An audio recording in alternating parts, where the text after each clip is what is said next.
Plus వ్యక్తి విజయం సాధించినట్టే. Definitely మీరు వెళ్ళి ఈ రోజే చూడండి. కావాలి సాటర్డే సండేస్ ఫిల్ అయితే, ఎందుకంటే నేను బాక్స్ ఆఫీస్ గురించి అసలు మాట్లాడట్లేదు. చిన్న ఫిలింకి గ్రేట్ ఓపెనింగ్స్ ఉండవు, అది జెన్యూన్గా నేను కూడా చెప్తున్నా. కానీ చూసి మీడియా వాళ్ళు చూసి మీ రివ్యూస్తోని, ఆడియన్స్ రివ్యూస్తోని, వర్డ్ ఆఫ్ మౌత్తోనే స్ప్రెడ్ అవ్వాలి. జస్ట్ ఇప్పుడు ఇంకా మార్నింగ్ షోస్ కూడా స్టార్ట్ అవ్వలేదు, అందుకే మేము 8:30కే ప్రీమియర్ పెట్టింది. లైక్ అందరు చూడాలని చెప్పేసి మేము అనుకున్నాము. మిడిల్ క్లాస్ వాళ్ళని, స్టూడెంట్స్ని అన్ని సెక్టర్స్ నుంచి పిలిచి చూపించినాము. సో నాకు ఎవరో తెలియదు కూడా వీళ్ళందరూ. సో మీకు కనెక్ట్ అయిందా లేదా సినిమా? ప్రతి మూమెంట్ కనెక్ట్ అవుతుంది. అన్నా నేను ఒకటే మాట చెప్పాలనుకుంటాను. నేను తమ్ముడు సినిమా చూసినాను, తర్వాత ఈ సోలో బాయ్ చూసినాను.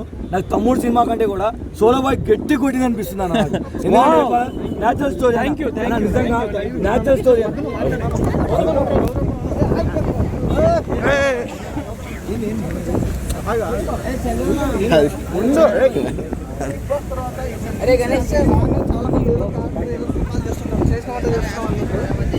సినిమా వేరే లెవెల్ భయ్య, కనెక్ట్ అయ్యే సినిమా అనమాట. బ్యాక్గ్రౌండ్ మ్యూజిక్ మామూలుగా లేదు, నెక్స్ట్ లెవెల్. బ్యాక్గ్రౌండ్ మ్యూజిక్ కాదే కాదు భయ్య, స్టోరీ మెయిన్ లైన్ అయితే హైలైట్గా ఉంది.